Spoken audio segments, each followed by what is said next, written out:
கடத்தலுக்கும் காதலுக்கும் என்ன சம்பந்தம்? துப்பறியும் நாவல்களில் சென்டிமெண்ட் கலந்து கொடுக்க முடியுமா? மணிமொழி, நீ என்னை மறந்துவிடு. தாயை பிறந்தவுடனே இழந்து தந்தை இருந்தும் தனித்து விடப்பட்ட, அதுவும் மோசமான கடத்தல் கும்பலிடம் சிக்கிவிடப்பட்ட ஒரு அழகான பருவ பெண் தன்னந்தனியாளாய் எத்தனை இடர்களை சந்தித்து பயணிக்கிறாள் என்பதைத்தான் இந்த தனித்துவமான கற்பனையின் மூலம் நமக்கு விறுவிறுப்பான ஒரு நாவலை கொடுத்திருக்கிறார் தமிழ்வாணன் அவர்கள். கடத்தல் கும்பலிடமிருந்து அவள் மீண்டாளா? அவளது காதல் நிறைவேறியதா? பார்க்கலாமா? சப்ஸ்கிரைப் பண்ணிட்டு வாங்க, பார்க்கலாம். மணிமொழி, நீ என்னை மறந்துவிடு. மது, மங்கை, மாமிசம் மூன்றையும் துறந்த ஒரு முனிவர் போல வாழ்ந்து வரும் மருத நம்பியிடம் ஒரு கொடிய பழக்கம் இருந்தது. அது வேண்டாம், அவரிடமுள்ள அந்த கொடிய பழக்கத்தை நாம் இப்போதே தெரிந்து கொள்வது நமக்கு நல்லதல்ல. இந்த கொடிய பழக்கத்திலிருந்து தப்ப முடியாது என்பதை அறிந்த மருத நம்பி நம்பிக்கை இல்லாமலேயே, தப்ப வழி இல்லாமலேயே வாழ்ந்து கொண்டிருந்தார். மன கவலைகளையெல்லாம் மதிமுகம் ஒன்றை கண்டு மறந்திருந்தார் நம்பி. அது மணிமொழியின் முகம். மணிமொழி நம்பியினுடைய மகள். அவளை நினைத்து நினைத்து தன் துன்பங்களையெல்லாம் மறந்து மகிழ்ந்து நின்றார் மருத நம்பி. அப்பாவையும் மகளையும் தவிர வேறு எவருமே அந்த குடும்பத்தில் இல்லை. மணிமொழி என்று அழைத்தார் அப்பா. என்னப்பா என்று சிட்டு போல சிரித்து ஓடி வந்து நின்றாள் அந்த பட்டு மேனி நிறத்தாள். மருத நம்பி எதையோ சொல்ல வாயை திறந்தார். ஆனால் சொற்கள் வராததால் முகத்தை திருப்பிக் கொண்டார். மணிமொழி தந்தையின் முகத்தை தன் பக்கம் திருப்பி, என்னப்பா என்றாள் மூன்றாவது முறையாக. மணிமொழி, என்ன பெண்ணம்மா நீ? உன்னை உன் அப்பா கூப்பிட்டு விட்டு தன் மனதில் உள்ளதை சொல்ல மனம் தடுமாறி முகத்தை திருப்பிக் கொள்வது இதுதானா முதல் தடவை? உடலால் வளர்ந்த நீ உள்ளத்தால் இன்னும் வளரவில்லையே. பெண்ணை ஏமாற்ற முடியுமா என்பார்கள். சாவின் கரை ஓரத்திலே நிற்கும் உன் அப்பா உன்னை ஏமாற்றப் போகிறாரடி என்று அவள் உள் மனம் அவளுக்கு எச்சரிக்கை செய்தது. அப்பா சொல்லுங்கப்பா, என்னையே கூப்பிட்டீங்க? சும்மா தாம்மா கூப்பிட்டேன். நீ படிச்சிட்டு இருந்தியோ, கெடுத்துட்டேனோ? இல்லைப்பா, இப்படி அடிக்கடி நீங்கள் என்னை கூப்பிட்டு ஏதோ சொல்ல வருவதும் முகத்தை திருப்பிக் கொள்வதும் அப்புறம் சும்மா கூப்பிட்டேன் என்று சொல்லுவதும் எனக்கு புது அனுபவமா என்ன? அடிக்கடி இப்படி நடப்பது தானே என்று சொல்லிவிட்டு மணிமொழி எழுந்தாள். அப்பா எத்தனை தடவைகள் தன்னை கூப்பிட்டாலும் எழுந்து ஓடுவாள் மணிமொழி. ஒரு முறை கூட எழுந்து ஓட அவள் என்றும் அழுத்து கொண்டதே கிடையாது. இருந்த இடத்துல இருந்து கொண்டு, போ அப்பா, உனக்கு வேறு வேலையே இல்லை, நான் வரமாட்டேன் என்று ஒரு முறை கூட சொன்னதில்லை. ஏனென்றால் தந்தை தன்னிடம் எதையோ சொல்ல பல நாட்களாக முயன்று கொண்டிருக்கிறார் என்பதும், தன்னை கண்டதும் தன் மனதில் உள்ளதை சொல்ல முடியாமல் அவர் தவிக்கிறார் என்பதும் மணிமொழி என்றோ தெரிந்து கொண்டு விட்ட ஒரு உண்மை. அவருக்கு சொல்ல மனம் வராத, அவர் சொல்ல மனம் தடுமாறுகிற அந்த பயங்கரம் என்ன என்பதை அறிந்து கொண்டே ஆக வேண்டும் என்ற ஆசை காரணமாகத்தான் அவர் கூப்பிட்ட நேரமெல்லாம் அயராமல் ஓடிக்கொண்டிருக்கிறாள் அவள். மணிமொழியால், என்னப்பா அது, சொல்ல போறீங்களா இல்லையா, சொல்லுங்க என்று மனம் தடுமாறி நிற்கும் தன் தந்தையிடம் கேட்டுவிட முடியும். ஆனால் அடக்கம் மணிமொழியின் வாயை பொத்தி வைத்திருந்தது. அதை கேட்டால் இன்னும் அவர் துன்பம் பெருகுமோ என்று அஞ்சியேதான் அவள் எதையுமே கேட்பது கிடையாது. மணிமொழியோடு கூட எவருமே பிறக்கவில்லை. அவள் பிறந்தாள், இறந்தாள் அவள் அன்னை உடனேயே. அன்னையை இழந்த துன்பம் இன்னும் அறியாமலே வளர்க்கப்படுகிறாள் அவள். தனது திருமணம் பற்றிய ஏற்பாடுகளை எண்ணி கூட பார்க்காமல் இருக்கிறாரே அப்பா என்று அவள் என்றுமே நினைத்ததே கிடையாது. வீடெல்லாம் அவள் ஆடி வந்தாள், ஓடி வந்தாள். அந்த வீடு முழுவதும் அவள் செல்ல ஆட்சிதான். தமிழகத்தைச் சேர்ந்த தந்தையும் மகளும் பம்பாயைச் சேர்ந்த மாதுங்காவுக்கு வந்து 6 ஆண்டுகள் ஆகிவிட்டன. மணிமொழி அன்றும் இன்றும் தந்தையின் எதையும் மனம் விட்டு கேட்காமல், என்ன வருமானம் அப்பாவுக்கு என்று கூட அறிந்து கொள்ளாமல் தான் வாழ்ந்து வந்தாள். அறிய ஆசைப்பட்டாலும் புரிந்து கொள்ள முடியாது அவளால். ஆர்வம் இருக்கலாம், ஆசை இருக்கலாம், ஆனால் அறிந்து கொள்ள துணிவு வேண்டாமா? மருத நம்பி வெளியே போவார், அடிக்கடி போவார். அவரை அழைத்து செல்ல அடிக்கடி கார்கள் வரும், விலை உயர்ந்த கார்களே வரும். பெரும்பாலான நாட்களில் நடுஇரவில் தான் வீடு திரும்புவார். கார்கள் வந்து நம்பியை அழைத்து செல்லாத நேரங்களில் ஒருவன் வருவான். அவன் நன்றாக சுற்றி கட்டப்பட்ட ஒரு பெட்டியை நம்பியிடம் கொண்டு வந்து கொடுத்துவிட்டு போவான். நம்பி உடனே ஒரு வாடகை கார் ஒன்றை எடுத்துக்கொண்டு போய் அந்த பெட்டியில் உள்ள முகவரியில் சேர்த்துவிட்டு வருவார். தன் மேல் கொண்டிருக்கிற அன்பால் தான் அப்பா சிற்றன்னை ஒருத்தியை இங்கே கொண்டு வந்து நிறுத்தவில்லை என்பது மணிமொழிக்கு தெரியும். அதனால்தான் அவள் எதை பற்றியுமே அப்பாவிடம் கேட்காமல் வளர்ந்து வந்தாள். ஒரு நாள் நடுப்பகல், தாங்க முடியாத இந்த வெயில் நேரத்தில் கூட தாங்க முடியாத குளிரால் நடுங்கி கொண்டு கிடந்தார் மருத நம்பி. மயக்கம் அவருக்கு அடிக்கடி வந்தது. மருத்துவரை அழைத்து வரட்டுமாப்பா என்று குனிந்து செவி அருகில் கேட்டாள் மணிமொழி. மருத நம்பி நிமிர்ந்து, மகளே அழுதாயா என்ன? எனக்கு வெறும் காய்ச்சல் தாம்மா, விவரம் தெரிந்த பெண்ணி அழலாமா என்று கேட்டுவிட்டு முகத்தை திருப்பி கொண்டு அவரும் அழுதார். அப்பா அழுவதைக் கண்ட மணிமொழி துக்கம் தாழாமல் அடுத்த அறைக்குள் ஓடிப்போய் நுழைந்து கதவை சாத்தி கொண்டு வாய்விட்டு அழுதாள். இந்த நேரம் பார்த்து யாரோ கதவை தட்டினார்கள். மருத நம்பி போர்வையுடன் தன் உடலையும் சேர்த்து சுருட்டி கொண்டு கட்டிலிலிருந்து முனகி கொண்டே எழுந்தார். முகத்தை துடைத்து கொண்டு சேலையை சரிப்படுத்தி கொண்டு கதவை திறந்து கொண்டு அறையை விட்டு வெளியே வந்தாள் மணிமொழி. வந்தவள், ஏனப்பா கதவை நான் திறக்க மாட்டேனா? வந்தவர் யார்? அவருக்கு என்ன வேண்டும் என்பதை நான் கேட்க மாட்டேனா? அப்பாவுக்கு உடல் நலம் சரியில்லை, அப்புறம் வாருங்கள் என்று சொல்லி நான் அவர்களை அனுப்பி வைக்க மாட்டேனா என்று பல கேள்விகளை கேட்டாள். அப்படி எழுந்திருக்க முடியாத அளவுக்கு என்னம்மா எனக்கு வந்துவிட்டது? காய்ச்சல் தானே, அதனால் என்ன என்று தன் பெண்ணை பிடித்து கொஞ்சம் தள்ளிவிட்டு தானே போய் கதவை திறந்தார் மருத நம்பி. மணிமொழி மருண்டு நின்றால். தன் வாழ்வில் தன்னை அப்பா கொஞ்சம் பிடித்து தள்ளியது அவளுக்கு இதுதான் முதல் முறை. மருத நம்பிக்கை தெரியும் கதவை தட்டியது யார் என்பதும், கதவை தட்டியவன் என்ன கொண்டு வந்திருப்பான் என்பதும். கதவை திறந்ததும் ஒருவன் அவன் கரத்திலே ஒரு பெட்டி இருந்தது. அவன் அந்த பெட்டியை சட்டென்று மருத நம்பியிடம் கொடுத்தான். மருத நம்பி அதை வாங்கி கொண்டதும் படாரென்று கதவை சாத்தி கொண்டார். கதவை சாத்தியதும் கையில் இருந்த பெட்டியோடு கிடுகிடுவென்று ஆடினார். அவர் கண்கள் மணியை தேடின. மணிமொழிக்கு மன துன்பம் வந்தால் அவளுக்கென்று ஒரு ஜன்னல் இருக்கிறது. அந்த ஜன்னல் விளிம்பில் தாவி ஏறி உட்கார்ந்து முழங்கால்களை கட்டி கொண்டு தெருவில் போகிறவர்களையும் வருகிறவர்களையும் பார்த்து கொண்டிருப்பாள். அப்போது அவள் அந்த ஜன்னல் விளிம்பில் ஏறி உட்கார்ந்து கொண்டிருந்தாள். அவளை கண்ட மருத நம்பி மன துன்பம் தாங்காமல் மௌனமாக அழுது கொண்டே தன் கையில் இருந்த பெட்டியுடன் கட்டிலில் வந்து படுத்து கொண்டார். படுத்து கொண்டதும் இரும தொடங்கினார். இருமல் ஓசை கேட்டதும் ஓடி வந்தாள் மணிமொழி. அப்பாவின் கரத்தை பிடித்து கொண்டு, காய்ச்சல் கடுமையாக இருந்தும் கொஞ்சம் கூட அதை பொருட்படுத்த மாட்டேன் என்கிறீர்களே அப்பா, நான் சொன்னால் நீங்கள் கேட்க மாட்டீர்கள். இந்த காய்ச்சலோடு இப்போது நீங்கள் என்ன செய்ய போகிறீங்க தெரியுமா? இதோ உங்கள் கையில் இருக்க இந்த பெட்டியை எடுத்துகிட்டு வெளியே கிளம்ப போகிறீங்க இல்லையா? கண்களை மூடிக்கொண்டார் மருத நம்பி. மணிமொழி தன் முகத்தை திருப்பி கொண்டாப்பா, அந்த பெட்டியை பிடி கொடுங்க. அந்த பெட்டியை யார்கிட்ட போய் சேர்த்து விட முடியுமோ என்னாலே நான் சேர்த்து விட முடியுமாப்பா என்று சொல்லிவிட்டு கையை நீட்டினாள். மருத நம்பி தன் கண்களை திறந்து சட்டென்று மணிமொழியின் மலர் கரத்தை பிடித்து தன் நெஞ்சிலை வைத்து கொண்டு சிறு பிள்ளை போல அழுதார். மருத நம்பி பேசினார். மகளே, மனம் பொறு அம்மா, இதுவரை நான் தாங்கி வந்த மனசுமையை இன்று என்னால் தாங்க முடியாது. இந்த பெட்டியை எவரிடம் சேர்க்க வேண்டுமோ அவரிடம் கொண்டு போய் சேர்த்து விடுகிறேன் என்று என் மேல் உனக்கு இருக்கும் அன்பால் கூறிவிட்டாய். மனமாக வேண்டியவள் நீ. உன்னை நான் பழகும் இடங்களுக்கு நானே அனுப்பினால் உன்னை நானே கொலை செய்ததற்கு சமமம்மா. அப்பா, நீங்கள் என்ன வளர்றீங்க? உங்களுக்கு ரொம்ப காய்ச்சல் வந்துருச்சா? மருத நம்பி தனக்கு வரும் தாங்க முடியாத துன்பத்தை மறைக்க பெட்டியை பக்கத்திலே வைத்துவிட்டு போர்வையை இழுத்து போர்த்தி கொண்டார். கொஞ்ச நேரம் ஆயிற்று. மணிமொழி கண்களை துடைத்து கொண்டு அந்த பெட்டியை எடுத்து அதில் இருந்த முகவரியை படித்தாள். மணிமொழி நனைந்த தன் கண்களை நன்றாக துடைத்து கொண்டு அந்த பெட்டியுடன் ஓசை சிறிதும் இல்லாமல் அந்த இடத்தை விட்டு வெளியேறினாள். சரியான விலாசத்தில் போய் கொடுத்துவிட்டுத்தான் வந்தாள். உடல் நலம் குன்றியிருந்த மருத நம்பி அன்று வீட்டில் இல்லை. அவர் மேஜை மேலே ஒரு துண்டு கடிதம் இருந்தது. அந்த கடிதத்தில், மகளே, நான் வெளியே போக வேண்டும் என்று சொன்னால் நீ என்னை அனுப்ப மாட்டாய். என்னை பற்றி உனக்கு எதுவும் தெரியாது மகளே. என் மனம் மறண்டு கிடப்பதை நீ அறிவாய். மனம் மாறுகிறதா என்று நாம் பார்க்க நாம் இன்றைக்கு ஒரு திரைப்படத்துக்கு போகலாமே. மெட்ரோவில் ஒரு நல்ல படம் நடக்கிறது, போகலாம்.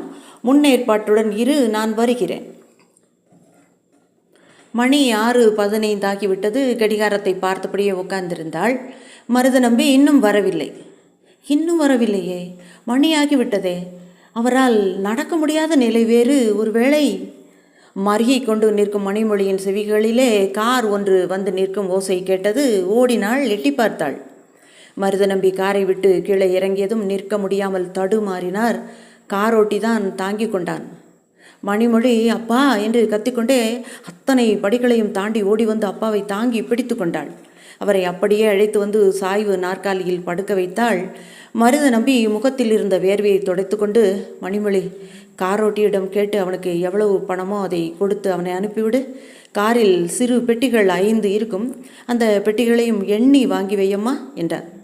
அப்போது காரோட்டி 5 சிறு பெட்டிகளை கொண்டு வந்து மணிமொழியிடம் கொடுத்தான். மணிமொழி அவற்றை வாங்கி வைத்துவிட்டு, அப்பா, நான் இந்த வாடகை காரிலேயே போய் டாக்டரை அழைத்து வருகிறேனே என்றாள். வேண்டாம் மகளே, நீ காசை கொடுத்து காரோட்டியை அனுப்பி வை. மணிமொழி காரோட்டிக்கு கொடுக்க வேண்டிய காசை கொடுத்து அவனை அனுப்பி வைத்தாள். மருத நம்பி மகளை அருகில் வர சொல்லி ஜாடை காட்டினார். அவருக்கு அருகில் வந்து மண்டியிட்டு, என்னப்பா என்றாள்.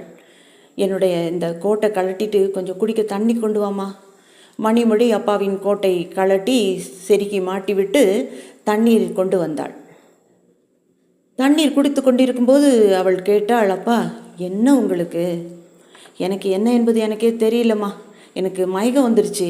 நான் வாடகை காரில் வரும்போது மறுபடியும் எனக்கு கார்லேயே நினைவு வந்துருச்சு. நினைவு வந்ததும் காரை நம் டாக்டர் வீட்டுக்கு விட சொன்னேன்.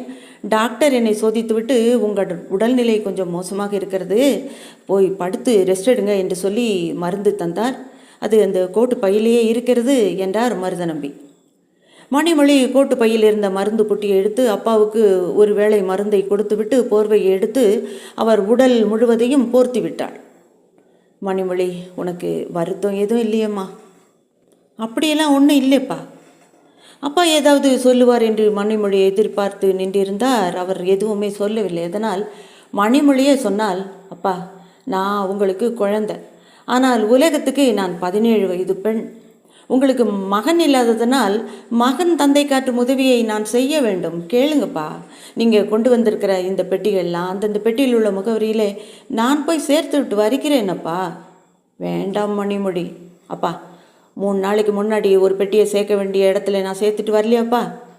மகளே, ஒரு நேரத்தை போல் ஒரு நேரம் இருக்காதுமா. இது எனக்கு காலம் கடந்த பாடமப்பா. உண்மைதான் மகளே. சரி, செய். அந்த பெட்டியின் மேலே எவர் பெயர் இருக்கிறதோ அவரிடம்தான் பெட்டியை கொண்டு போய் கொடுக்கணும். அவர் பெட்டியை வாங்கி கொள்ளும்போது இந்த பெட்டியில் என்ன இருக்கிறதுன்னு உன்ட்ட கேட்பார். தயங்காமல் பிள்ளைகளுக்கான புதிய உடை இருக்கிறது என்று சொல்லு என்று சொல்லிவிட்டு போர்வையால் தன்னை மூடிக்கொண்டார். அவரது உடல் குலுங்கியது. அவர் அழுகிறாரா? மணிமொழி கொஞ்ச நேரத்தில் அந்த 5 பெட்டிகளுடன் மாடியை விட்டு கீழே இறங்கி வாடகை கார்கள் நிற்கும் இடத்துக்கு போய் ஒரு காரில் ஏறி கொண்டாள். கார் புறப்பட்டதும் காரோட்டியும் திரும்பி மணிமொழியை பார்த்தான். மணிமொழி அந்த பெட்டிகளின் மேலிருந்த முகவரிகளை ஒரு முறைக்கு 2 முறை படித்துவிட்டு, முதலில் மாதுங்காவுக்கு போ என்றாள். மாதுங்காவில் மணிமொழி சொன்ன வீட்டுக்கு முன்னால் கார் போய் நின்றது. அவள் இறங்கினாள் ஒரு பெட்டியுடன். அது தனி வீடு. வீட்டின் கதவு திறந்தே இருந்தது. உள்ளே போய் ஐயா என்று அழைத்தாள். உள்ளே இருந்து ஒருவர் வந்தார். அவருக்கு ஒரு 50 வயது இருக்கும். ஐயா, உங்கள் பேர் என்ன? சாந்திலால். இந்தாருங்கள் என்று பெட்டியை அவரிடம் நீட்டினாள் அவள். அந்த பெட்டியை வாங்கி கொண்டே, இந்த பெட்டியில் என்ன இருக்கிறது என்று கேட்டார். மணிமொழி தயங்காமல், பிள்ளைகளுக்கான புதிய உடை இருக்கிறது என்றாள். நன்றி என்று சொல்லிவிட்டு பெட்டியை வாங்கி கொண்டு விற்றென்று அவர் உள்ளே சென்று விட்டார். கொஞ்ச நேரம் அங்கே நின்று கொண்டிருந்த மணிமொழி வெளியே வந்து காரில் ஏறி கொண்டாள். 2வது இடம் விக்டோரியா டெர்மினஸுக்கு பக்கத்திலே ஒரு சிறிய சந்தில் இருந்தது. அந்த சந்திற்குள் வாடகை கார் சென்றபோது மணிமொழிக்கே கொஞ்சம் அச்சமாகத்தான் இருந்தது. விளக்குகள் இருந்தும் அந்த சந்தில் வெளிச்சமே இல்லை. இருள் மண்டி கிடந்த அந்த சந்திற்குள் மணிமொழி 7ஆம் எண்ணுள்ள வீட்டை கண்டுபிடித்தாள். அந்த வீட்டின் கதவிலேயே ராம்சந்த் என்னும் பேர் எழுதப்பட்டிருந்தது. மணிமொழி கதவை தட்டியதும் கதவை திறந்து கொண்டு 30 வயது மனிதன் ஒருவன் வந்து நின்றான். உங்கள் பெயர் ராம்சந்தா? ஆமாம். உங்களுக்கு ஒரு பெட்டி கொண்டு வந்திருக்கேன். பெட்டியா? என்ன பெட்டி? எனக்கு எதுக்கு பெட்டி? சரி, அந்த பெட்டியை கொடுங்க பார்க்கலாம். மணிமொழி பெட்டியை அந்த மனிதனிடம் கொடுத்தாள். அந்த மனிதன் அந்த பெட்டியை வாங்கி ஒரு தரம் புரட்டி பார்த்துவிட்டு, இந்த பெட்டியில் என்ன இருக்கிறது என்று கேட்டான். மணிமொழி, பிள்ளைகளுக்கான புதிய உடை இருக்கிறது. நன்றி என்று சொல்லிக்கொண்டே கதவை சாத்தி விட்டான் அவன். கொஞ்சம் திடுக்கிட்ட மணிமொழி சமாளித்து கொண்டு காரில் வந்து ஏறிக்கொண்டாள். அப்போது மாடி ஜன்னலிலிருந்து ராம்சந்த் மணிமொழியை உற்று பார்த்தான். மணிமொழி அவனை பார்த்து சிரித்து கொண்டே காரோட்டியிடம் மரீன் டிரைவுக்கு போ என்றாள். மூன்றாவது இடத்தில் 40 வயது கொண்ட ஒரு பெண்ணை கண்டாள் மணிமொழி. அந்த பெண் வீட்டில் இருக்கும்போதே உயர்ந்த உடையும் நல்ல நகைகளும் அணிந்து கொண்டிருந்தாள். அவள் இருப்பிடம் சிறியதாக இருந்தாலும் ஜன்னலுக்கு திரைகள் கட்டி வண்ண விளக்குகளை போட்டு வட்ட மேஜை, வானொலி பெட்டி, வண்ண பூந்தோட்டிகள் வைத்து அழகுபடுத்தி இருந்தாள். அவள் மணிமொழியிடம் வந்து, யார் நீ என்று கேட்டாள். பிரபாவதி தேவி என்பது நீங்கள்தானே? அதற்கு நீ யார் என்று கேட்டாள். மணிமொழி பதில் சொல்லவில்லை. ஆமாம், நான் தான் பிரபாவதி. இந்தாங்க பெட்டி என்று தன் கையில் இருந்த பெட்டியை அவளிடம் கொடுத்தாள் மணிமொழி. பிள்ளைகளுக்கு உரிய புதிய உடைகள் தாமே இந்த பெட்டியில் இருக்கிறது என்று கேட்டுக்கொண்டே மணிமொழியின் கரத்தில் இருந்த பெட்டியை எடுத்துக்கொண்டாள். நான் வருகிறேன் என்று மணிமொழி திரும்பியதும், நில்லுங்கள். மணிமொழி திரும்பி நின்று அவளை ஒரு முறை பார்த்தாள். ஒரே ஒரு கேள்வி, அதற்கு பதில் தந்தால் போதும். மருத நம்பிக்கை நீங்கள் என்ன வேண்டும்? அவர் என் அப்பா. அடுத்த கேள்வியை இன்னொரு தடவை கேளுங்கள், நான் வருகிறேன் என்று சொல்லிவிட்டு மணிமொழி காரில் ஏறி உட்கார்ந்து கதவை சாத்தி கொண்டாள். பிரபாவதி தேவி மணிமொழியை பார்த்து கொண்டே நின்றாள். கார் புறப்பட்டது. சுற்றி சுற்றி வந்தது. தாஜ்மஹல் ஹோட்டலை தாண்டியது. அது ஒரு அலுவலகமாகவே இருந்தது. அலுவலகத்துக்குள்ளே பல ஃபைல்களும் நிறைய அட்டைப்பட்டிகளும் அடுக்கி வைக்கப்பட்டிருந்தது. உள்ளே இருந்த ஒரு அறையில் மட்டும் விளக்கு வெளிச்சம் தந்து கொண்டிருந்தது. ஆடும் கதவுகளை தள்ளி கொண்டு உள்ளே சென்றாள். அந்த அறையில் பெரிய மேஜைக்கு பின்னால் சுழல் நாற்காலியில் இளம் வயதுள்ள ஒரு மனிதன் உட்கார்ந்து எழுதி கொண்டிருந்தான். அவன் யாரோ ஒரு ஓசை கேட்டு எழுதுவதை நிறுத்திவிட்டு நிமிர்ந்து பார்த்தான். மணிமொழியை கண்டதும் அவன் எழுந்து நின்று, வாங்க உட்காருங்க. மணிமொழி அவனை ஒரு முறை உற்று பார்த்துவிட்டு, மன்னிக்க வேண்டும், உட்காரத்துக்கெல்லாம் எனக்கு நேரம் கிடையாது, இந்தாங்க என்று கையில் இருந்த பெட்டியை அவனிடம் கொடுத்தாள். வழக்கமாக வருகிறவர் மருத நம்பிதானே? நம் குழுவில் உங்களை போன்ற அழகான பெண்ணொருத்தி சேர்ந்திருப்பதை நான் அறியாதிருக்கிறேனே. இதற்கு அவள் எதுவுமே மறுமொழி சொல்லவில்லை. மணிமொழி அவனை நிமிர்ந்து நோக்கிவிட்டு திரும்பி சென்று வாடகை காரில் ஏறிக்கொண்டாள். கதவுகள் மணிமொழி தள்ளிவிட்டு வந்த வேகத்தில் இன்னும் ஆடிக்கொண்டிருந்தன. மணிமொழியின் மன கதவுகள் ஆடிக்கொண்டிருப்பதைப் போலவே. 5வது இடம், இதுதான் கடைசி இடம், மலபார் ஹில்ஸ். கரத்தில் இருக்கும் ஒரே பெட்டியை மலபார் ஹில்ஸில் இருக்கும் ஒரு மாளிகையில் சேர்க்க வேண்டும். குறிப்பிட்ட அந்த மாளிகைக்கு முன் வாடகை கார் வந்தது, நின்றது. மணிமொழி பெட்டியை கையில் எடுத்துக்கொண்டு காரை விட்டு கீழே இறங்கி பங்களாவுக்குள் நுழைந்தாள். முதல் கதவு மூடி கிடந்தது. வெளியே இருந்த மின்சார மணியின் விசையை அழுத்தினாள்.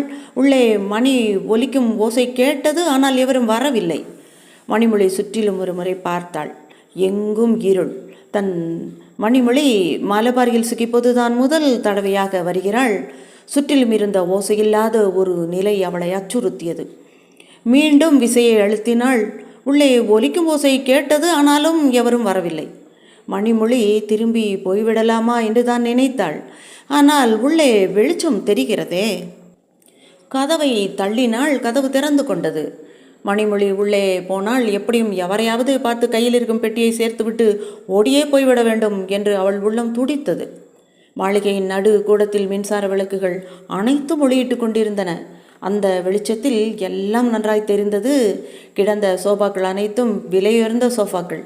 கீழே விரிக்கப்பட்டிருந்த காஷ்மீர் கம்பளம் 1000கணக்கில் விலை உள்ளது. ஜன்னலுக்கு திரையிடப்பட்டிருந்த துணி மெல்லிய பட்டு துணி. ஓரத்தில் இருந்த ஒரு நீண்ட மேஜையில் மணிப்புரி நடமாடும் ஒரு பெண்ணின் பெரிய சிலை. கூடத்தில் மனிதர்களே இல்லை. மணிமொழியின் முகத்தில் வேர்வை துளிகள் முத்து முத்தாக அரும்பின. மணிமொழி நிமிர்ந்து எதிரே இருந்த அறையை பார்த்தாள். அந்த அறைக்குள் இருந்த விளக்குகள் இரண்டும் வெளிச்சத்தை தந்து கொண்டிருந்தன. கதவுக்கு பதிலாக திரை தொங்கியதால் அறைக்குள் எவராவது இருக்கிறார்களா இல்லையா என்பது கூட தெரியவில்லை. மணிமொழி மெல்ல அந்த திரைக்கு அருகிலே சென்றாள். திரையை மெல்ல விலக்கிவிட்டு பார்த்தாள். உடனே தரையில் ஒரு மனிதர் விழுந்து கிடந்ததை பார்த்தாள். அவர் நெற்றியில் துப்பாக்கி கொண்டு பாய்ந்து இறந்து கிடந்தார். மணிமொழி விழுந்து கிடக்கும் அந்த மனிதருக்கு அருகே சென்று பார்த்தாள். அவர் கோட்டும் கால் சட்டையும் அணிந்திருந்தார். அவருக்கு ஒரு 35 வயது இருக்கும். மணிமொழி வெளியே ஓடி வந்து காரில் ஏறிக்கொண்டு வீட்டுக்கு போ என்றாள். காரோட்டி திரும்பி, அடுத்த வீடு எங்கம்மா என்று கேட்டான். அப்போது மணிமொழியின் கையில் இருந்த அந்த பெட்டியை அவன் பார்த்ததால் மணிமொழி பெட்டியை மடியில் வைத்து சேலை தலைப்பால் மூடிக்கொண்டு, நாம் புறப்பட்ட இடத்துக்கே போப்பா என்றாள். சரியம்மா என்று சொல்லிவிட்டு காரை திருப்பினான். கார் விரைந்து சென்று கொண்டிருந்த போது மணிமொழி தன் முகத்தில் அரும்பி நின்ற வியர்வையை தன் சேலை தலைப்பால் துடைத்து கொண்டு சிந்தனையுள் ஆழ்ந்தாள்.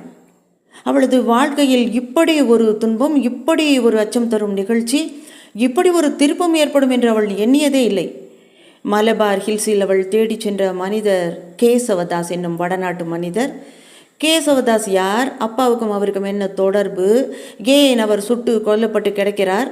அவரை சுட்டு கொன்றது யார்? எதுவுமே தெரியாது. எவரோடும் நெருங்கி பழகியே இராதவள் மணிமொழி. மணிமொழி பயணம் செய்த வாடகை கார் அவளுடைய வீட்டுக்கு முன்னால் வந்து நின்றது. மணிமொழி தன் கையில் இருந்த பெட்டியுடன் கீழே இறங்கி காருக்கான வாடகையை காரோட்டியிடம் கொடுத்துவிட்டு வீட்டுக்குள் நுழைந்து மாடி படிகளில் ஓடி ஏறி அப்பா அப்பா என்று அழைத்து கொண்டே வந்தாள். அறை தூக்கத்தில் இருந்த மருதநம்பி கண்களை திறக்க முடியாமல் திறந்து திரும்பி பார்த்தார். மணிமொழி ஓடி வந்து பெட்டியை தரையில் வைத்துவிட்டு கைகளை அவர் மடியில் ஊன்றிக்கொண்டு, அப்பா 4 பேர்கிட்ட நான் பெட்டியை கொடுத்துட்டேன்ப்பா. 5வது மனிதரிடம் அந்த 5வது பெட்டியை என்னால் கொடுக்க முடியவில்லையப்பா என்று சொல்லி பதறினாள். ஏமா? அப்பா, அந்த மனிதர் 5வது பெட்டியை வாங்கி கொள்ள வேண்டியவர் நெற்றியில் துப்பாக்கி குண்டுபட்டு இறந்து கிடக்கிறாரப்பா என்று சொல்லிவிட்டு அழ போனாள் அவள். அதற்குள் மருதநம்பி ஆ என்று கத்தினார். அவர் முகம் வேறுபாடு அடைந்தது. மணிமொழி, நல்ல பாத்தியா, அவர் இறந்துதான் கிடக்கிறாரா என்று மணிமொழியின் தோள்களை பற்றி கொண்டு கேட்டார். ஆமாமப்பா, அவரை எவரோ சுட்டு கொன்று விட்டார்கள், உயிர் போய்விட்டது, உடல்தான் கிடக்கிறது என்றால் மணிமொழி தன் கண்களை துடைத்து கொண்டு. மருதநம்பி தன் கண்களை துடைத்து கொண்டு பரபரப்போடு, மணிமொழி எல்லாத்தையும் உங்கள்கிட்ட விளக்கி சொல்லிட்டு இருக்க இப்போ நேரம் கிடையாது. இப்போ கொஞ்ச நேரத்தில் சென்னைக்கு ஒரு விமானம் புறப்பட இருக்கிறது. இதில் நீ சென்னைக்கு போய் சேர வேண்டுமம்மா என்றார். ஏன்பா நான் மட்டும் உடனே சென்னைக்கு போகணும்? கேசவதாஸ் கொலை செய்யப்பட்டு கிடக்கிற இடத்துல நீ அவர் மாளிகைக்கு போய் வந்திருக்கிறம்மா. நீ அங்கே போய் வந்த அடையாளம் ஏதாவது இருக்கும். அங்குள்ள தரையில் நீ நடந்த கால் அடையாளங்களும் அங்குள்ளவற்றை தொட்ட கை விரல் அடையாளங்களும் இருக்குமே. அதனால் என்னப்பா? ஒரு குழந்தை போல கேட்டாள். மணிமொழியின் மாசு மறுவற்ற இந்த தன்மை மருதநம்பியை நிலை குலைய செய்தது. அதனால் என்ன என்றாமா கேட்கிறாய்? தெரிந்து கொள். விடுவதற்குள் கேசவதாஸ் தன் மாளிகையில் கொலை செய்யப்பட்டு கிடப்பது போலீஸுக்கு தெரிந்துவிடும். கேசவதாஸ் பெரும் பணக்காரர். அதனால் போலீசார் இந்த வழக்கில் அக்கறையோடு ஈடுபடுவார்கள். கேசவதாஸை இறுதியாக பார்த்தது யார் என்பதை விடுவதற்குள் எப்போதும் கண்டுபிடித்து விடுவார்கள். நீ கேசவதாஸ் வீட்டுக்கு போய் வந்ததை வாடகை கார் ஓட்டியை தவிர மற்றவர்களும் பார்த்திருக்க கூடும். நாளைக்கு வாடகை காரோட்டிகள் அத்தனை பேரையும் பிடித்து நீ சென்ற கார் ஓட்டியை பிடித்து விடுவார்கள். இதை சொன்ன பிறகு மருதநம்பியின் உடல் கொஞ்சம் நடுங்க துவங்கியது. கண்டுபிடிக்கட்டுமேப்பா, நான் தான் கேசவதாஸ் வீட்டுக்கு இறுதியாக போய் வந்தவள் என்பதை போலீசார் கண்டுபிடிக்கட்டுமே. அதனால் என்ன? மகளே, நீ குழந்தை. போலீசார் உன்னை கண்டுபிடித்து விட்டால் உன்னையும் என்னையும் சும்மா விட்டு விட மாட்டார்கள். ஏனப்பா? கேசவதாஸ் யார் தெரியுமா? அவர் நல்லவர் இல்லைம்மா, அதனால தான் சுடப்பட்டு கிடக்கிறார். மணிமொழி எதையோ கேட்க வாய் திறந்தாள். மருதநம்பி சட்டென்று அவள் வாயை தன் கரத்தால் மூடி மற்றொரு கரத்தால் அவளை பற்றி ஜன்னலுக்கு அருகில் அவளை அழைத்து கொண்டு வந்தார். ஜன்னலுக்கு அருகே வந்ததும் வெளியே ஒரு முறை எட்டி பார்த்துவிட்டு மணிமொழியின் முகத்தை ஒரு கரத்தால் தூக்கி பிடித்து கொண்டு அவர் சொன்னார், மகளே, நான் உன்னை ஏமாற்றி விட்டேனம்மா. உனக்கு முன்பு நான் ஏமாற்றியது உன் தாயை. ஏமாற்றம் தாங்காத உன் தாய் நம்மை விட்டு போய்விட்டாள் என்று உன் தாய் இறந்தாளோ அன்றிலிருந்து நான் உன்னை ஏமாற்ற தொடங்கிவிட்டேன். உன் தாயை போல நீயும் போய்விடக்கூடாது மகளே. நான் தான் இறக்க வேண்டும். நீ குற்றமற்றவள். அவர் அழுதார். பெற்றவரும் பெற்ற மகளும் மனம் விட்டு அழுது கொண்டிருக்கும் இந்த நேரத்தில் கீழே கார் ஒன்று வந்து நிற்கும் ஓசை கேட்டது. உடனே மருதநம்பி தன் அழுகை நிறுத்தி தன்னை சரிப்படுத்தி கொண்டு வெளியே எட்டி பார்த்தார். காரை நிறுத்திய காரோட்டி தன் இருப்பிடத்திலிருந்து 6 பெட்டிகளை எடுத்துக்கொண்டு மேலே வந்தான். மருதநம்பி கதவை திறந்தார். காரோட்டி நம்பியை பார்த்து சிரித்து கொண்டே 6 பெட்டிகளையும் உள்ளே கொண்டு வந்து வைத்தான். என்ன வேலா என்றார் மருதநம்பி. பெரிய ஐயா இந்த 6 பெட்டிகளையும் அனுப்பிச்சிருக்கிறாரு. இந்த 6 பெட்டிகளையும் பெற்றுக்கொள்ள வேண்டியவர்கள் சென்னையில் இருக்கிறார்கள். இன்று இரவே சென்னைக்கு புறப்பட்டு இந்த பெட்டிகளை அவரவர்களிடம் சேர்த்து விட வேண்டுமாம். சரின்னு பெரியகிட்ட நான் சொன்னேன்னு சொல்லு. ஆகட்டும். கொஞ்ச நேரத்துக்கு முன்னாடி 5 பெட்டிகளையும் கொடுத்து வர மணிமொழியை நீங்கள் அனுப்பினீர்கள் அல்லவா? பெட்டியை பெற்றுக்கொண்டவர்கள் எல்லாம் உடனே தொலைபேசியில் பெட்டி பழுதில்லாமல் வந்து சேர்ந்து விட்டது என்று சொல்லி பெட்டி கொண்டு வந்த மணிமொழியை நிரம்பவும் பாராட்டி இனிமேல் மணிமொழியிடமே பெட்டியை அனுப்பி வைக்க சொல்லி பெரிய ஐயாவிடம் சொன்னார்களாம். ஆனால் ஆனால் என்ன, கேசவதாசிடமிருந்து மட்டும் இன்னும் பெட்டி கிடைத்த செய்தி வரவில்லையாம். பெரிய ஐயா உங்களிடம் இதை சொல்ல சொன்னார்கள். அது கொஞ்சம் முன்ன பின்ன வரும். சரி வேலா, சென்னைக்கு நான் போக போகிறதில்ல, மணிமொழி தான் போகிறா. 6 பெட்டியையும் கவனத்துடன் உரியவர்களிடம் அவள் சேர்த்து விடுவாள். பெரிய ஐயா கிட்ட போய் மணிமொழி தான் சென்னைக்கு போகிறான்னு சொல்லிட்டு இன்னும் கொஞ்சம் நேரத்தில் புறப்பட இருக்கும் விமானத்தில் மணிமொழி போக ஏற்பாடு செய்ய சொல்லு. மணிமொழி பெயரையே பதிவு செய்து அவள் பெயருக்கே டிக்கெட் வாங்கி கொண்டு நீ விமான நிலையத்தில் காத்திரு, நாங்கள் நேர விமான நிலையத்துக்கு வந்து விடுக்கிறோம் என்றார் மருதநம்பி. ஆகட்டும் என்று சொல்லி கதவை சாத்தி கொண்டு வெளியே ஓடினான் வேலன். காரோட்டி போனதும் மருதநம்பி மணிமொழியை பார்த்து, மகளே, பயணத்துக்கு ஏற்பாடு பண்ணுமா, கேசவதாசிடம் கொடுக்க விட்டு போன பெட்டியை இங்கே வச்சிரு. இந்த 6 பெட்டிகளையும் உன் பயண பொருட்களோடு சேர்த்து வைத்துக்கொள். பெட்டிகளை பற்றி யார் கேட்டாலும் ஒரே மாதிரியான பதிலே சொல்லு, என்னம்மா? ஆகட்டும்பா என்று சொல்லி மணிமொழி பயணத்துக்குரிய ஏற்பாடுகளை செய்வதில் இறங்கினாள். மருதநம்பி கீழே போய் வாடகை கார் ஒன்று கொண்டு வந்தார். மணிமொழி தன் பயண பொருள்களோடு காரில் ஏறிக்கொண்டாள். மேலே போயிருந்த மருதநம்பி காரில் வந்து ஏறிக்கொள்வதற்கு நேரமாயிற்று. அவர் வந்து காரில் ஏறிக்கொண்டது மணிமொழி அவரை பார்த்து, ஏனப்பா இவ்வளவு நேரம் என்று கேட்டாள். உன் அம்மா படத்தை பார்த்தேன் அம்மா, மெய் மறந்து போனேன், அவ்வளவுதான் என்று சிரித்து கொண்டு மணிமொழியின் முதுகை தட்டி கொடுத்துவிட்டு காரோட்டியை பார்த்து, நேரா விமான நிலையத்துக்கு போ என்றார். கார் புறப்பட்டது. கொஞ்ச நேரத்தில் கார் விமான நிலையத்துக்கு வந்து சேர்ந்தது. காரின் வாடகை கட்டணத்தை கொடுத்துவிட்டு மருதநம்பி விமான நிலையத்துக்குள் புகுந்தார். மணிமொழி பின்தொடர்ந்தாள். வேலன் டிக்கெட்டுடன் காத்திருந்தான். அவன் மருதநம்பியை கண்டதும் ஓடி வந்து, மணிமொழியின் பேரில் தான் பதிவு பண்ணியிருக்கேன், மணிமொழி பேருக்கு தான் டிக்கெட் வாங்கியிருக்கு, இந்தாங்க டிக்கெட் என்று தன் கையில் இருந்த டிக்கெட்டை மருதநம்பியிடம் கொடுத்தான். அவர் டிக்கெட்டை வாங்கி கொண்டு, சரி வேலா நீ போ. வேலன் போய்விட்டான். வா மணிமொழி என்று மணிமொழி கையை பிடித்துக்கொண்டு தளத்துக்கு ஓடினார் மருதநம்பி. தளம் வந்தது. கம்பி கதவு வந்தது. கம்பி கதவை தாண்டி செல்கிற உரிமை பயணம் செய்வோருக்கு மட்டும்தான் இருக்கிறதாகையால் கம்பி கதவின் ஓரத்திலேயே நின்று கொண்டார் மருதநம்பி. மருதநம்பி மகளின் முகத்தை தன் 2 கைகளாலும் ஒற்றி, மகளே போய் வாம்மா, சென்னையில் இறங்கியதும் முதல் வேலையாக இந்த 6 பெட்டிகளையும் அவரவர்களிடம் சேர்த்துவிடு. பிறகு இந்த பெட்டிகளை பற்றிய நினைப்பையே மறந்துரு. இந்த பெட்டிகள் தொடர்புள்ள யார்கிட்டையுமே பழகாத, அவர்கள் சொல்லுவது எதையுமே கேட்காத. மீண்டும் இந்த மாதிரியான பெட்டிகளை கொண்டு வந்து கொடுக்க சொல்லுவார்கள். உயிரே போனாலும் சரி இந்த பெட்டிகளை தொடவே தொடாத என்றார். அப்பா, இது நம் வீடல்ல, விமான நிலையம், அழாதீங்க என்றாள் மணிமொழி. தெரியும் மகளே, இனி எனக்கு வீடும் வெளியும் ஒன்று தானம்மா. அப்பா, நான் சென்னையில் எங்கே தங்குறதுன்றதை பற்றி நீங்கள் ஒன்றுமே சொல்லலையே என்றாள் மணிமொழி கண்களை துடைத்து கொண்டு. நீ தங்குவதற்கென்று சென்னையில் ஓரிடம் இருந்தால் முதலில் உன்னிடம் நான் அதைத்தானே அம்மா சொல்லியிருப்பேன். தெரியாததால் தான் கொஞ்ச நாள் ஏதாவது பெண்கள் விடுதியில் இரம்மா. அப்பா, உங்கள் மனதை புண்படுத்திட்டேனாப்பா, பொறுத்து கொள்ளுங்களப்பா என்றாள் மணிமொழி அழுது கொண்டே. இந்த நேரத்தில் பணியாள் ஒருவன் வந்து, நீங்கள் தானே மணிமொழி, போங்க, விமானத்தின் படியை எடுக்க போகிறாங்க. மணிமொழி மருதநம்பியின் நெஞ்சில் முகத்தை புதைத்து கொண்டு, அப்பா நீங்கள் கடைசியாக என்கிட்ட ஏதாவது சொல்லணுமா அப்பா?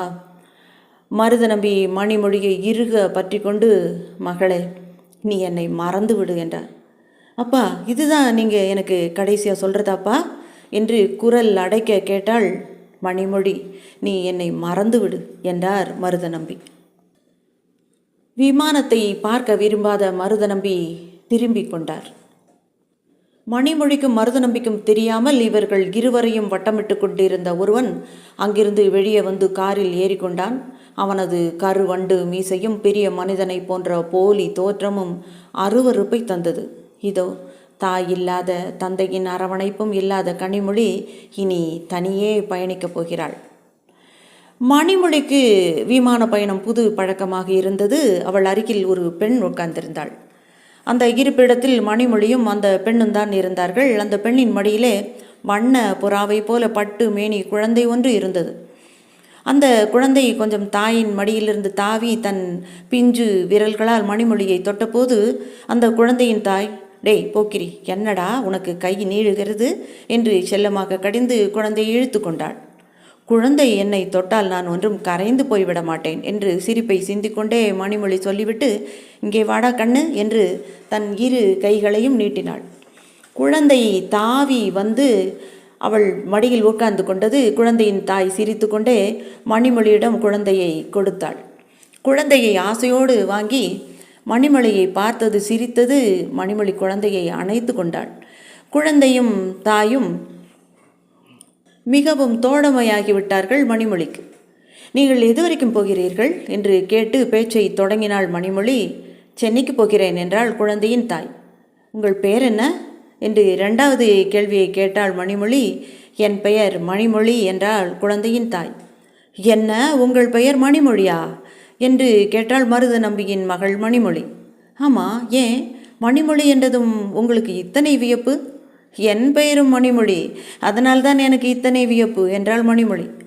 குழந்தையின் தாய் சொன்னாள், என்னுடைய இயற்பெயர் கோமதி. கோமதி என்ற பெயர் என் தாய் தந்தையர் வைத்த பெயர். எனக்கு திருமணமாகும் வரையில் நான் கோமதியாகத்தான் இருந்தேன். எனக்கு திருமணமானதும் கோமதியாகிய நான் மணிமொழியாகிவிட்டேன். எப்படி என்று சிரித்தாள் மணிமொழி. என் கணவருக்கு மணிமொழி என்ற பெயரில் என்ன மயக்கமோ தெரியல, என்னை திருமணம் செய்து கொண்டவுடன் என்னை மணிமொழி மணிமொழி என்று அழைக்கத் தொடங்கிவிட்டார். அதனால் கோமதியாகிய நான் மணிமொழியாகிவிட்டேன். குழந்தையின் தாய் திடீரென்று அவரை மணந்து கொண்டதற்கு இந்த பெயரும் இந்த குழந்தையின் தான் மிச்சம் என்றாள் பெருமூச்சுடன். இதை கேட்டதும் மணிமொழியின் சிரிப்பு நின்றது. மணிமொழி கூர்ந்து குழந்தையின் தாயை பார்த்தாள். அப்படியென்றால் உங்கள் கணவர்? அவர் என்னை விட்டு பிரிந்து எண்ணி 10 நாட்களாகிவிட்டன. நான் இப்போது கிழக்கு பஞ்சாபிலிருந்து அகதியாக, புகழில்லாதவளாக, ஏழையாக, எவருமற்றவளாக வந்து கொண்டிருக்கிறேன். என் வாழ்வின் ஒளி ஒழிந்து போகும். நான் பெற்ற செல்வம் அப்பாவை இழந்து அனாதையாகும் என்று நான் எதிர்பார்க்கவே இல்லை. எனக்கு வாழ்வு வந்து 2 ஆண்டுகள் தான் ஆகின்றது. ஆனால் தாழ்வு வந்து அன்னை அழும்போது தான் தன் பொக்கை வாயை திறந்து சிரிக்கக்கூடாது என்பது குழந்தைக்கு தெரியவில்லை. மணிமொழியின் மடியில் இருந்த குழந்தை தன் பொக்கை வாயை திறந்து சிரித்தது. வஞ்சனையின்றி வாய்விட்டு சிரித்தது. சிரித்த செல்வனை தன் தோளோடு அணைத்து கொண்ட மணிமொழி, எந்த கவலைக்கும் சமாதானம் சொல்லலாம், கணவனை இழந்த கவலைக்கு என்ன சமாதானத்தை சொல்வது? இருந்தாலும் அக்கா, மனக்கவலையை மாற்றிக்கொள்ளவே நினையுங்கள். உங்களை விட சின்னவளான நான், குழந்தை பெற்ற தாயாகிய உங்களுக்கு திருமணமே ஆகாதவளாக நான் என்ன ஆறுதல் சொன்னாலும் அது உங்களுக்கு ஆறுதலாக படாத அக்கா. குழந்தையின் தாய் தன் கண்களை துடைத்து கொண்டு, என் தங்கையை போன்ற உன்னிடம் என்னை பற்றி ஏதாவது சொன்னால் எனக்கு கொஞ்சம் ஆறுதல் கிடைக்கும் என்று நினைக்கிறேன். சொல்லுங்கக்கா, கேட்குறேன் என்று சொல்லிவிட்டு குழந்தையை தன் மடியிலேயே போட்டு தூங்க செய்தாள் மணிமொழி. கேள் மணிமொழி, நானும் தமிழ்நாட்டை சேர்ந்தவள்தான். தமிழகத்தில் பிழைக்க வழியில்லாது என் தந்தை என்னை அழைத்து கொண்டு கிழக்கு பஞ்சாபுக்கு போனார். அங்கே பக்ரானங்கள் அணைக்கட்டில் வேலை பார்த்தார். அவருடன் கூட வேலை பார்த்த என்ஜினியரான ஒரு இளம் வயதுக்காரர் வீட்டு சாப்பாடு வேண்டுமென்று எங்கள் வீட்டில் வந்து சாப்பிட்டார். சமையல் என்னுடையது. அவரும் சுவைத்து சாப்பிட்டார். அவரும் அப்பாவும் ஒன்றாக சாப்பிட்டு வந்தார்கள். நாள் ஆன பின் அவர் அப்பாவுக்கு முன்னதாகவே தனியாக வந்து சாப்பிடத் தொடங்கினார். எங்கள் காதல் வளர்ந்தது. அப்பா எதையுமே தவறாக எடுத்து கொள்ளவில்லை. அந்த இளைஞர் திருமணம் ஆகாதவர், திருந்திய முகமும் திண்ணமான எண்ணமும் கொண்டவர். என்னை அவருக்கு பிடித்திருந்தது. கனிவு பிறந்தது. திருமணம் செய்து கொண்டு விட்டோம். குழந்தையின் தாய் இதற்கு மேல் எதுவும் சொல்லாமல் தேம்பினாள். மணிமொழி எவராவது கவனிக்கிறார்களா என்று பார்த்தால் இல்லை. விமானத்தில் பயணம் செய்தவர்கள் குறைவானவர்கள். அவர்களில் பலர் தூங்கி கொண்டிருந்தார்கள். சிலர் வெளியே பார்த்து கொண்டிருந்தார்கள். விமானம் விரைந்து பறந்து கொண்டிருந்தது. மணிமொழி குழந்தையின் தாயிடம் இன்னும் அருகில் தள்ளி உட்கார்ந்து, அக்கா, துன்பமாக இருந்தால் வேற எதுவுமே சொல்ல வேண்டாம் அக்கா. குழந்தையின் தாய் சிவந்த தன் கண்களை துடைத்து கொண்டு, இல்லை மணிமொழி, என் பெயர் கொண்ட உன்னிடம் என் வரலாறை சொல்லுவதால் என் வருத்தம் குறைகிறது. நீ என் வரலாறை கேட்டால் மட்டும் போதாது, என் மனதில் உள்ள ஆசையையும் நீ அறிந்து கொள்ள வேண்டும் என்றாள். ஆகட்டும் அக்கா, உங்கள் மனதில் உள்ள எல்லாத்தையுமே சொல்லுங்க. எங்கள் திருமணம் முடிந்த சில நாளில் என் தந்தை என்னை தவிக்க விட்டு போய்விட்டார். என் தந்தைக்கு பிறகு எல்லாமாக ஆகிவிட்டார் என் கணவர். என் அப்பா இறக்கும்போது இதோ உன் மடியில் கிடக்கிறானே, இவன் என் வயிற்றில்தான் இருந்தான். என் மஞ்சத்தில் தவழப்போகும் இவனையும், என் நெஞ்சத்தில் ஆட பதிர்ந்திருந்த என் கணவரையும் நினைத்து ஆறுதல் பெற்றேன். ஆனால் என் அப்பாவை அதனால் நான் மறந்தேன். நாட்களாயின. இவன் பிறந்தான், மகிழ்ந்தோம். மகிழ்ந்திருந்த அந்த நேரத்தில்தான் என் கணவரை பற்றிய சில விவரங்களை நான் அறிந்தேன். என் கணவரின் சொந்த ஊர், பிறந்த ஊர் எல்லாம் சென்னை தான். என் கணவரின் தாய் தந்தையர்கள் இப்போது சென்னையில் தான் இருக்கிறார்கள். அவர்களுக்கு என் கணவர் மூத்த மகன், இவருக்கு தம்பி ஒருவர் உண்டு. என் கணவரின் அப்பாவும் அம்மாவும் தம்பியும் இப்போது சென்னையில் இருக்கிறார்கள். இந்த மூவரை தவிர வேறு யாருமே இல்லை அவர்கள் குடும்பத்தில். என் கணவரின் தந்தைக்கு ஒரு சகோதரி, அவருக்கு ஒரு பெண். என் கணவரின் அத்தை பெண்ணாகி அவளை திருமணம் செய்து கொள்ள சொல்லி கணவரின் தாயும் தந்தையும் அவரை வற்புறுத்தினார்கள். கணவருக்கு அந்த பெண்ணை பிடிக்கவில்லை. அதற்கு காரணம் அவர் எதுவுமே சொல்லவில்லை, நானும் கேட்கவில்லை. கணவரின் தாயும் தந்தையும் அந்த காலத்து பழக்க வழக்கங்களையும் பழமையையும் விரும்பி அதன்படியே நடக்க வேண்டும் என்பதில் உறுதி கொண்டவர்கள். தன் அத்தை மகளை திருமணம் செய்து கொள்ள விருப்பம் இல்லாத என் கணவர் நாட்களை கடத்தி கொண்டே வந்திருக்கிறார். மேலும் கடத்துவதில் பயனில்லை என்பதை உணர்ந்தவர் வேறு ஏற்பாடு செய்து கொண்டு மாற்றலாகி கிழக்கு பஞ்சாபுக்கு வந்துவிட்டார். வந்து வேலை பார்த்த இடத்தில்தான் என்ஜினியரான அவருக்கும் ஒரு ஏழை தொழிலாளியாகிய எனக்கும் நட்பு ஏற்பட்டது. காதல் மலர்ந்தது, திருமணமாகியது, இந்த செல்வம் பிறந்தது. எனக்கும் என் கணவருக்கும் திருமணமானது என் கணவரின் பெற்றோருக்கு தெரியாது. வேண்டுமென்றே என் கணவர் அவர்களுக்கு திருமணமானதை தெரிவிக்காமலே மறைத்து வந்தார். ஒரு மாதத்திற்கு முன்பு கூட அவர் அப்பா கடிதம் எழுதியிருந்தார், எப்போதடா உன் அத்தை மகள் சிவகாமியை திருமணம் செய்ய போகிறாய் என்று. எந்த விதமான பதிலையும் எந்த விதமான விவரத்தையும் எழுதவே இல்லை என் கணவர். நமக்கு திருமணமானதையும் நமக்கு குழந்தை பிறந்திருப்பதையும் இன்னும் நீங்கள் உங்கள் பெற்றோருக்கும் உங்கள் தம்பிக்கும் தெரியப்படுத்தாமல் இருக்கிறீர்களே, திடீரென்று அவர்கள் இங்கே வந்துவிட்டால் நீங்கள் என்ன செய்வீர்கள்? வந்தால் என்ன, தங்கள் மருமகளையும் தன் பேர குழந்தையும் பார்த்துவிட்டு போகட்டுமே என்று சொல்லி அவர் சிரித்தார். ஆனால் எனக்கு என்னாகுமோ ஏதாகுமோ என்ற அச்சம் இருந்து கொண்டே இருந்தது. இருந்தாலும் என் கணவர் உறுதி உடையவராததால் அதை பற்றி நான் கொஞ்சம் மறந்திருந்தேன். இப்படி கவலையை மறந்து கொஞ்சம் களிப்போடு இருந்த நேரத்தில் என்று சொல்லிவிட்டு வாயை பொத்தி கொண்டு அழுதாள் குழந்தையின் தாய். சற்று நேரத்தில் தன்னை தேற்றிக்கொண்ட குழந்தையின் தாய் மீண்டும் கேள் மணிமொழி, எங்கள் இன்ப வாழ்விலே அளவோடு பெருகி ஓடிய அன்பு வெள்ளம் வடிந்து வாழ்வு வறண்டுவிடத்தான் அவர் வாழ்வில் அந்த விபத்து ஏற்பட்டிருக்க வேண்டும். பாறை ஒன்றை தகர்த்து வழி உண்டாக்க வைத்த வெடி ஒன்றால் பெரிய விபத்து உண்டாயிற்று. அந்த விபத்திலே 3 மாண்டார்கள். அந்த 3 ஒருவர் என் கணவர். வழி ஒன்றை உண்டாக்க வைத்த வெடி என் வாழ்க்கை வழியையே அடைத்து விட்டது. இந்த செய்தியை சென்னையில் இருக்கும் என் கணவரின் தாய் தந்தையருக்கு அறிவித்துவிட்டு என்னையும் குழந்தையையும் விமானத்தில் ஏற்றி அனுப்பி வைத்திருக்கிறார்கள் பஞ்சாப் அரசினர். என்னை என் மாமனாரும் மாமியாரும் முன்பின் பார்த்தது இல்லை. நானும் அவர்களை பார்த்தது இல்லை. என் புகைப்படத்தை கூட அவர்கள் பார்த்ததில்லை. உங்கள் பையனின் மனைவியையும் குழந்தையும் அனுப்பி வைத்திருக்கிறோம் என்று பஞ்சாப் அரசினர் அனுப்பிய கடிதத்தை படித்த பிறகுதான் என் மாமனாருக்கும் மாமியாருக்கும் தங்கள் பையன் தங்களுக்கு தெரியாமல் திருமணம் செய்து கொண்டு பிள்ளை ஒன்றையும் பெற்றுவிட்டான் என்பது தெரியும். தங்கள் பையனை இழந்த துக்கத்தில் இருப்பார்கள் என் மாமனாரும் மாமியாரும். அதோடு நான் என்ன இனத்தை சேர்ந்தவள் என்பதே அவர்களுக்கு தெரியாது. நான் தாழ்ந்த இனத்தை சேர்ந்தவள். என்னை அழைத்து கொண்டு போக அவர்கள் விமான நிலையத்துக்கு வந்திருப்பார்களா, அல்லது நான் தான் அவர்கள் வீட்டை விசாரித்து கொண்டு போய் சேர வேண்டுமா தெரியவில்லை. அப்போது மணிமொழி சொன்னாள், நீங்கள் அதை பற்றி துன்பம் கொள்ளாதீர்களாக்கா. அவர்கள் விமான நிலையத்துக்கு வந்தால் சரி, வராவிட்டாலும் சரி, நான் உங்களுக்கு துணைக்கு வரேன். நான் வந்து உங்களை உங்கள் மாமியாரிடத்திலும் விட்டு வருகிறேன் என்றாள். அவர்கள் விமான நிலையத்துக்கு வந்திருப்பார்களா இல்லையா, அவர்கள் வந்திருக்காவிட்டால் அவர்கள் வீட்டுக்கு போக வேண்டியிருக்குமே என்பதை பற்றியெல்லாம் எனக்கு கவலை இல்லையம்மா. நான் எந்த திறமையுமே இல்லாதவள் மணிமொழி, எந்த திறமையுமே இல்லாதவள் என்று சொல்லிவிட்டு முகத்தை மூடிக்கொண்டாள். மணிமொழியால் துக்கத்தை தாங்க முடியவில்லை. அழுதாள். அவள் கண்களின் நீர் துளி 2-3 அவள் மடியில் தூங்கிய குழந்தையின் முதுகில் விழுந்தன. எவ்வளவுதான் துக்கம் ஊறினாலும் ஆறுதலும் தேறுதலும் சொல்ல வேண்டியவள் அவளாக இருந்ததால் குழந்தையை திருப்பி படுக்க போட்டுக்கொண்டு அந்த குழந்தையின் அழகு முகத்தை கண்டவளுக்கு இந்த குழந்தையை தள்ளவோ இந்த குழந்தையின் தாயை வெறுக்கவோ யாருக்குமே தோன்றாதக்கா என்றாள் மணிமொழி. இதற்கு மறுமொழி எதுவும் சொல்லவில்லை குழந்தையின் தாய். விமானம் பறக்க துவங்கி 1 மணி நேரத்துக்கு மேலாகிறது. திடீரென்று இந்த நேரத்தில் வானிலை காரணமாக விசிறி ஒன்று சுழல்வது நின்றுவிட்டதனால் விமானம் அசைந்தது, ஆடியது, குலுங்கியது, மேலும் கீழும் இறங்கியது, நிலை தடுமாறியது. இந்த நிலையில் திடீரென்று மழை வேறு. எது வானம் எது மழை என்று கூட அறிய முடியாத அளவுக்கு பெருமழை. குழந்தையின் தாய் மணிமொழியின் தோளை பற்றி, மணிமொழி, என்ன காரணம்னு தெரியல, என் மனம் திக்கு திக்கென்று அடித்து கொள்ளுகிறது. என் அப்பா இறப்பதற்கு முன்னால் இதே மனநிலை எனக்கு இருந்தது. அதே மனநிலை இப்போது எனக்கு மீண்டும் வந்திருக்கிறது. எதற்கோ ஏனோ என்றாள். குழந்தையின் தாய் சொல்லிய இந்த பேச்சையும் குழந்தையின் தாய் முகம் மாறி நிற்பதையும் கண்டு மணிமொழியும் அஞ்சினாள். குழந்தையின் தாய் சொன்னாள், மணிமொழி, நான் கணவனை இழந்தவள். என் கணவர் ஒழுக்க குன்று உத்தமர். அந்த உத்தமரோடு உடன் வாழ்ந்த நான் உயிரோடு வாழ்ந்திருப்பதே இந்த குழந்தைக்காகத்தான். என் கணவர் இறந்ததுமே நான் இறக்க நினைத்தேன். ஆனால் கண்ணான இந்த குழந்தைக்காக நான் இன்னும் இறக்காமல் இருக்கிறேன்.